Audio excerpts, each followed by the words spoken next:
So we're back with the PFL here for week 2 of the 2022 regular season. The main event this weekend, we have this Thursday actually, Bruno Cappelozza, Stuart Austin. We've got the heavyweights going, and we have got the featherweights going this Thursday, of course, on ESPN2 for PFL. Should be a fun card, 10 fights, really excited for it. We're going to see if a lot of these big favorites can live up to the expectations brought upon them, because honestly, there's a lot of big favorites in this card, and we're going to go over them in just a few minutes. For example, the main event, Bruno Cappelozza taking on Stuart Austin. Of course, Cappelozza, the reigning champ over there at heavyweight for the PFL, taking on a guy in Stuart Austin who, he's 0-1 in PFL. So, big expectations tonight, or this Thursday, for Cappelozza and a bunch of other guys on this card. And folks, if you haven't yet, make sure that subscribe button down below for some more MMA here on the channel. We just posted UFC Fought versus Vera preview and predictions yesterday, so go check that video out as well. So we start off the card here at the featherweight division. We've got Alejandro Flores taking on Saba Bolaghi. It is one of the tougher fights to predict on this card, one of the closer fights. I did watch one of Saba's last fights, or it was a fight back in 2019, but this fight I watched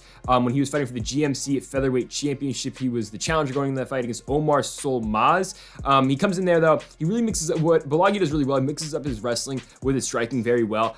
He is able to go back to the takedown after he does work on the body and work on just work his striking as a whole. So for Bolaghi, again, he is trying to get fights on the ground. He is a wrestler at heart, but especially though, his striking has gotten better to the point where it can hang with some of these guys, and especially it's going to have to against a guy like Alejandro Flores, where Flores, good striker. He did compete on the Contender Series back in 2020 when he ran into just a tough opponent in Rafael Alves, who Alves now holds the win over Mark DeCasey in the UFC. But I mean, Flores since then came back on and fought in Combate, had a couple fights in Icon FC as well, and now got his shot on PFL last year, one of the last cards of the year for PFL, won by split decision over Carl Deaton III, and then of course now he's getting the shot in the regular season against Bolaghi. I mean, it's simple for Flores. You got to keep this fight standing, and keep it on the feet, and try to avoid the wrestling game that Bolaghi will bring to you. For Bolaghi, again, you got to mix in the striking with the takedowns and try to get this one down to the mat. I see this one going the distance either way, even though Flores does have some power, but I think Alejandro Flores should be able to win this fight by decision. As long as he keeps this one on the feet, I think he will be able to avoid danger that Saba will bring to him. So we're going to go with Alejandro Flores to kick up the card, winning this one by unanimous decision. Next up, we have got Boston Salmon and Salmon Moraes, two UFC fighters going at it now here in the first round of the PFL 2022 season at featherweight. For Boston Salmon, he got the win on the PFL Challenger Series, winning by corner stoppage at the end of, I believe it was the first round, where he rocks his opponent in Lee towards the end of that first round, and then of course corner stops it. And then you get the weird thing with the PFL Challenger Series where they go to their celebrity panel of guests. It's Randy Couture and Vitor Belfort, and they tell him some stuff about his right hand, about he's got a really good right hand, and Vitor Belfort's excited to see him when he fights later with the PFL in the regular season. But yeah, so Salmon gets the contract. He's taking on Salmon Moraes, and I mean, you want to look real quickly at Boston Salmon's UFC run. It's 2 fights. Now, he beats Ricky Turcios, the future Ultimate Fighter winner on the Contender Series. So he gets his contract, and then he runs into Kalataha. He gets knocked down in 25 seconds, and then he gets knocked down in 2 minutes by Randy Costa. Then he gets dropped by the promotion, fights in LFA, wins a fight due to an illegal knee, and then doesn't fight for 2 years, wins on the Challenger Series for PFL, and now he's in the regular season. Now, he's taking on a guy in Salmon Moraes who throws very hard. I mean, this guy is going to throw everything into all of his shots, especially in this PFL system where they urge you and they want you to get early round knockouts. I think that does concern Boston Salmon because, again, Salmon, when he's taking on these guys who are good and, are the upper level guys at featherweight, he does seem to get cracked. Actually, the fights against Taha and Costa were a bantamweight, but still, he got cracked at 135. Who's to say Salmon Moraes is not going to crack the chin too? So I think Moraes is going to come out here early. I think he's going to crack the chin of Boston Salmon. I think he's going to put away in the first round. I mean, Salmon Moraes is truly a really good fighter. He got dropped from the UFC, but think about the guys he fought in the UFC. He comes in, he loses beat Magomed Sharipov in his first fight. He wins 2 fights, wins from Matt Sales and Julio Arce, loses to Sodiq Yusuff, and gets finished by Andre Fili, and they dropped him.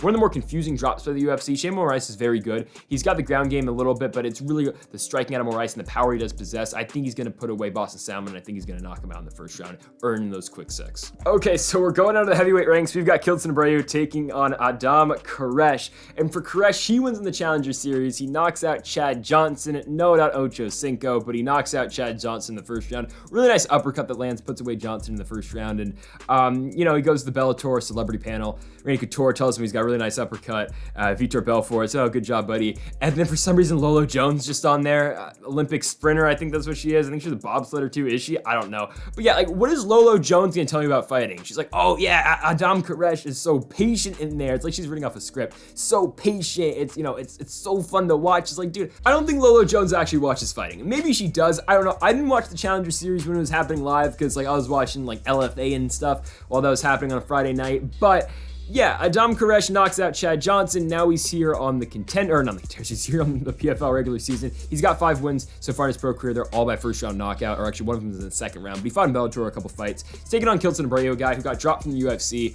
after going, what was it, 1-3 in the UFC, lost to Magmana Ankalaev, beat Sam Alvey, like everyone does, but Alvey's of course still in the UFC. By the way, got stunnered by Jordan Winsky at the end of the Bellator postlims, which was interesting, but okay.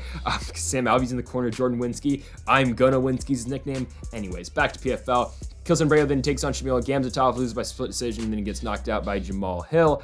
That was at 205. Now he's up to 265. He had one fight with PFL last year. It was lost to Jamel Jones. He got finished in the first round by ground and pound TKO. Now he's taking on Adam Keresh. I just don't think Abreu's all that good. I think he's kind of washed, even though he's 29 years old.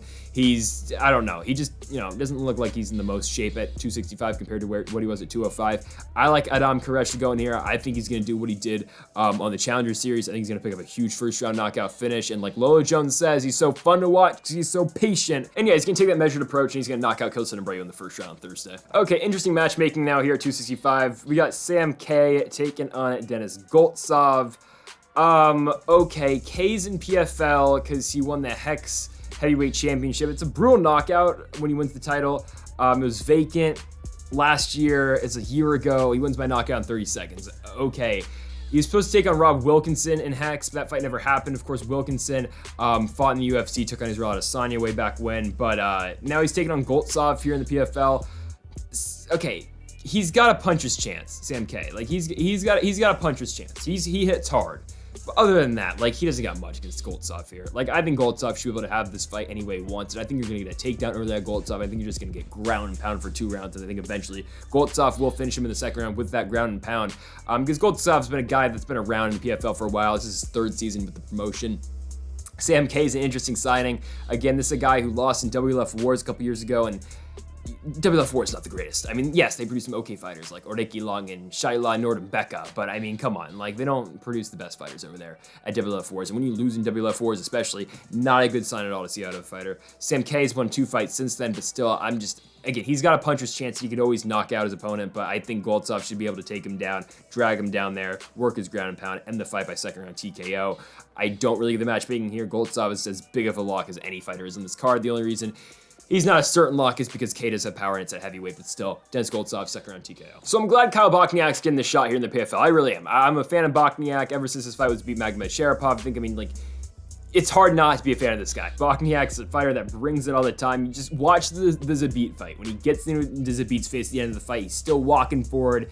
Just watch that fight. It's a fun fight, and I miss watching Zabit Magomed Sharapov fight, but Kyle Bochniak's a dog, and he's a really fun fighter to watch. And since he got cut by the UFC, I mean, he had an interesting run of the promotion. He comes in, loses to Charles Rosa, beats Enrique Barzola, who is now in the Bellator Grand Prix, lost to Jeremy Kennedy, beat Brandon Davis, lost to Zabit, lost to Keem Dawodu, and then lost to Sean Woodson. They cut him. He goes to ex-MMA, fights 3 times, wins the last 2 against Marcus Brimage, and then Carlton minus his last one by split decision. Now he's getting the shot in the PFL, but he's taking on one of the PFL's better guys, I would say, in Bubba Jenkins. I think pretty highly of Jenkins. His last run in the PFL last season was really good. I mean, he comes in, he takes on Lance Palmer in the first fight. No one thinks he's going to win, obviously, because Palmer, had a lot of success in 2019 in the PFL. He was the champion in 2019. He was the champion in 2018 for them as well. So he was back-to-back champion. Bubba Jenkins in the first show for the PFL in 2021 beats him by unanimous decision. He out-wrestles Palmer. Of course, Jenkins is a really good wrestler, and he outstrikes Palmer as well. And then he comes in after that, he beats Bobby Moffitt like he's supposed to, and then he just runs into Chris Wade his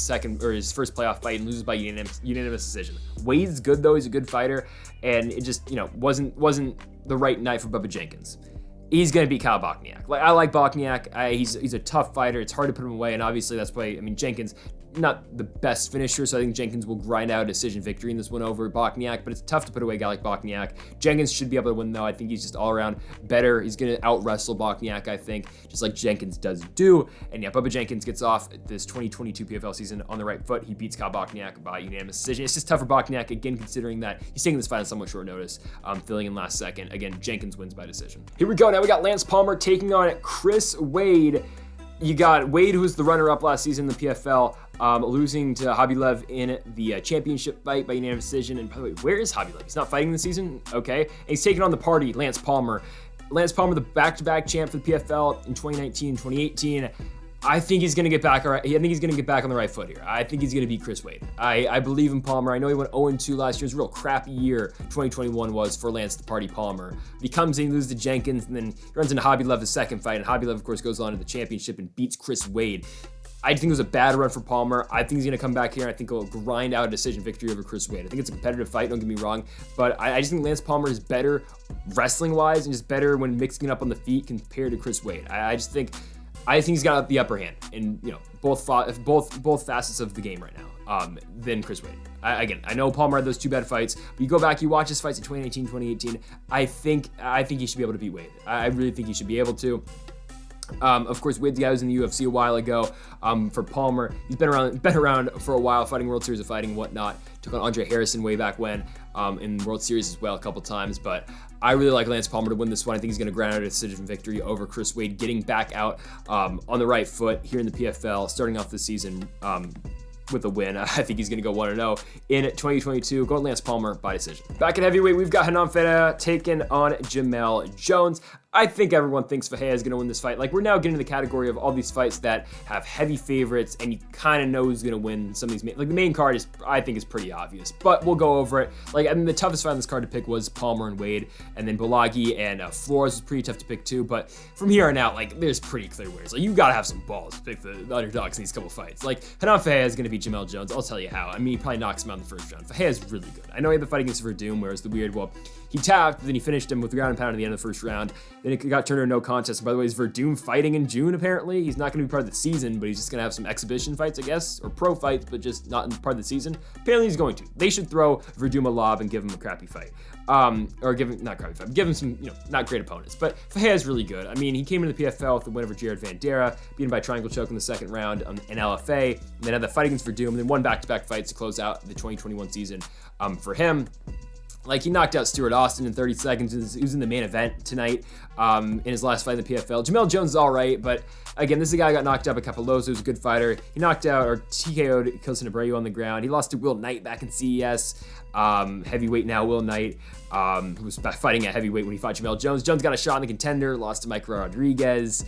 Again, yeah, this one's pretty set up for Hernan Ferreira to win. Going Ferreira first round knockout, get him that quick 6. Next up, we've got Ante Delija taking on Mateusz Scheffel. Of course, Delija was the runner-up last year for the PFL Championship, where he lost to Bruno Cappelozza, not once, but twice.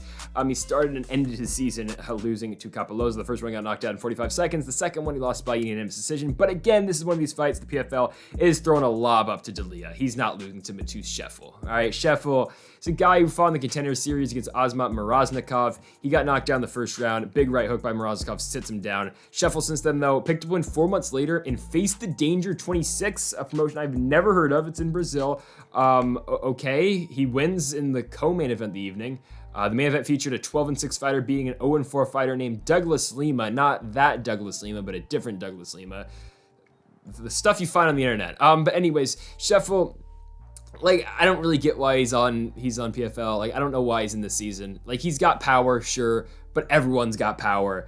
I think Delija is going to be able to connect on that chin pretty early. I think Delija is going to put him down. Like, yeah, Delija doesn't have the most power out of a heavyweight, but I think he should be able to put him down. I think he'll finish on the ground with strikes. I don't think Sheffield's all that good. They're PFL knows what they're doing with some of this matchmaking. Again, I said the main card is really easy to predict. This is one of these fights again. Ante Delija, first round TKO finish over Mateusz Scheffel. It's a layup. Give it to him. And another one of these fights. I mean, it's Brendan Loughnane versus Ryoji Kudo. Yeah, Loughnane's going to win this fight. You know it. I know it. The American people know it, right? Loughnane's really good. He should be in the UFC. It's a joke that he's not in.